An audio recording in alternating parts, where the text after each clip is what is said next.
I'm Robert Grant, and this is the Codex.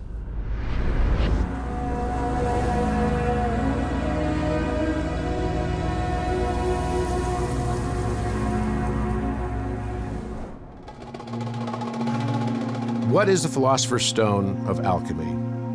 For centuries, the Philosopher's Stone, which according to legend and myth can work wonders, was sought after by ancient alchemists. Hundreds of works have been written, but it still remains unclear to so many. What exactly is the Philosopher's Stone? In their writings, the alchemists used a multitude of allegories, metaphors, and symbols that only the initiated could correctly decode. Using its power, people can become creators, such as Jesus Christ, the legendary Count of Saint-Germain, and the world-famous Helena Blavatsky, who could literally materialize objects out of thin air, or transform one thing into another. The secret of all of these abilities lies within our hearts, where there is a crystal that represents the crystallized fiery energy accumulated through the ages and through our lifetimes. In Tibet, these stones are called the ring cell. When a High Lama dies, he is cremated, and then his closest disciples begin to look for the ring cell stones, which is the only thing that remains of his pile of ashes after his cremation. In Bhutan, Buddhists believe that the presence of ring cell stones proves the teacher achieved spiritual purity, and that those who view the ring cell can actually themselves be spiritually transformed. Ring cell often come from past Buddhas and Bodhisattvas of the 10th level. If one has strong faith and devotion, thousands of relics often manifest from just one. It is essential to keep it in a very pure and a clean place and cared for very well. Prayers and offerings are very often done in their presence. These relics could be considered being a precipitation of bliss, arising from the central nervous system of highly realized masters and the activity of bodhisattvas.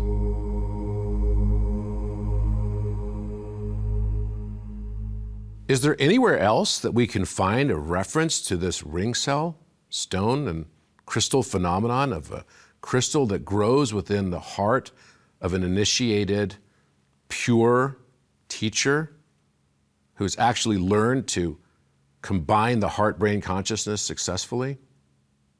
Well, it turns out that there is. Let's go back for a moment to the Salvator Mundi by Leonardo da Vinci. If we look closely at the Salvator Mundi, there is an aspect of it that we have not yet touched upon that is quite enigmatic in and of itself. What is that large amber-colored stone immediately at the center of the letter X? We already know was telling us the exact eris angle edge of the Great Pyramid. The center of the X, or as it's pronounced in Greek, the chi, as in Alpha Chi Omega. At its center sits a large stone. The amber color is very telling. Is this representative of a large amber ring cell? I believe that it is. If we also look at the X, we'll notice that the numbers 888 show up in multiple locations in the embroidery. And what is the meaning of 888? 8 times 3, or 8 plus 8 plus 8, equals 24, bringing back divinity onto this earth. The notion of Christ consciousness relating back to the number 24 as separated as an equilateral triangle is exactly what we're being told here by Leonardo da Vinci.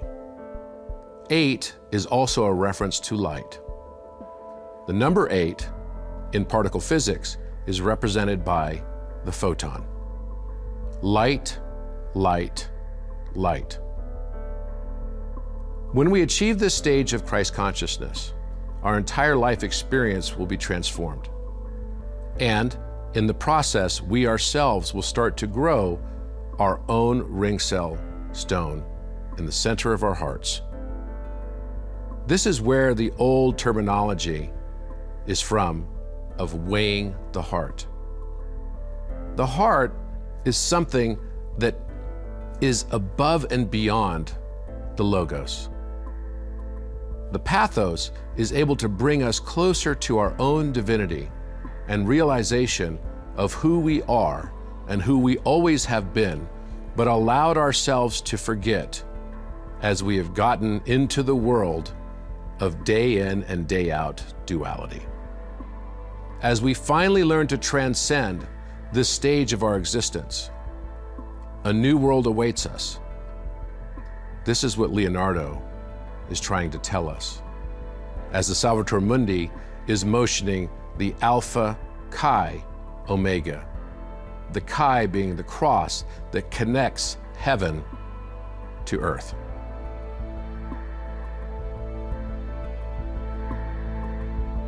The triangle, circle, and square. In these three very simple geometric forms, we can find the answers to all things. The square representing the masculine, the circle representing the feminine, and the triangle representing the divine.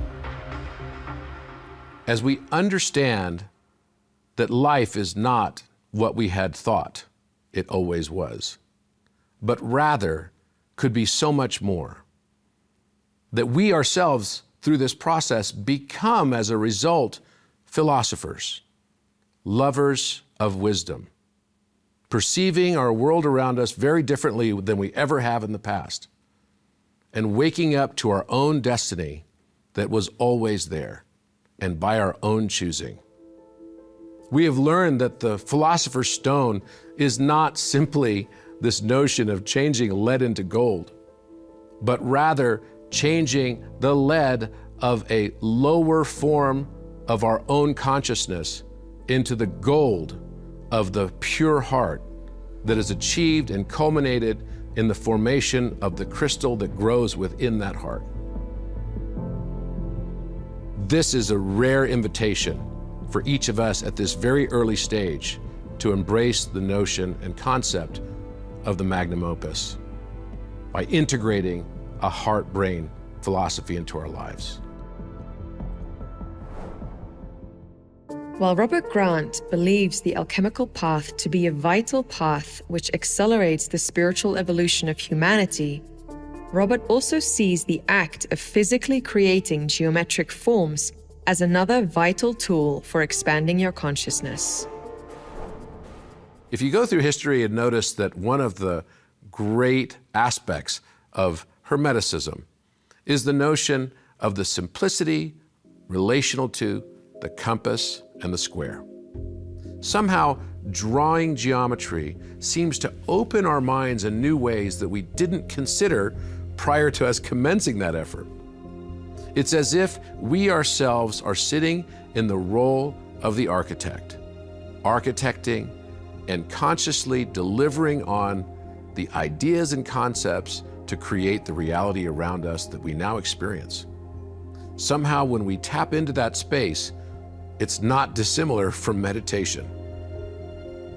One of the things that has also come out of this is that in drawing Metatron's cube, I was able to discover more than 30 entirely new geometric forms that I now call collectively the Granthahedron family of solids. These solids are very interesting because they've not been seen before. We'll not find them inside of mathematical sort of different forms of geometry that are either called Catalan solids or Platonic solids or Archimedean solids or duals of any of those solid structures. These are entirely new geometric forms that have a unique simplicity in that, in particular, I saw them amidst a complex structure of lines.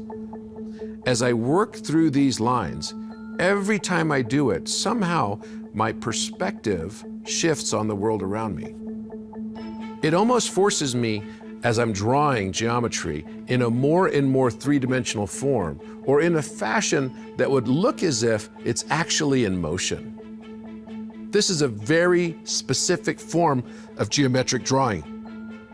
During the Renaissance, this accompanied the actual Renaissance itself, as Leonardo da Vinci in particular, and several others during the time, started to use depth of perception and perspective drawing in ways that had never been used before, moving their artistic world away from a flat Euclidean plane to three-dimensional and seemingly four-dimensional in-motion geometric forms.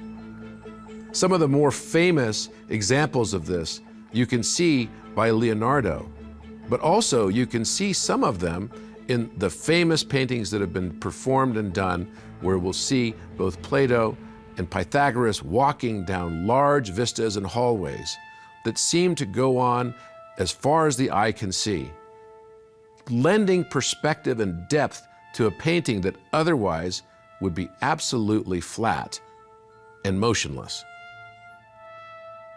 Is it possible that as we expand our minds and start to create new synaptic junctions and connect different parts of our brain, that somehow it will have an even more profound effect on how we perceive reality itself? Some believe that as we move through higher dimensions, that everything that is possible in higher dimensions is actually around us today. It's simply that we are unable to perceive it. I believe that drawing by hand geometry changes dramatically your ability to perceive higher dimension. It is precisely the training that our brain radio requires to be able to unlock the power of the pineal gland and the pituitary glands to enlighten and awaken fully the third eye and the crown chakras. This is what fundamentally changes how you perceive the world and your ability to answer very complex problems with simplistic, relatable, and consistent, and most importantly, very, very understandable answers.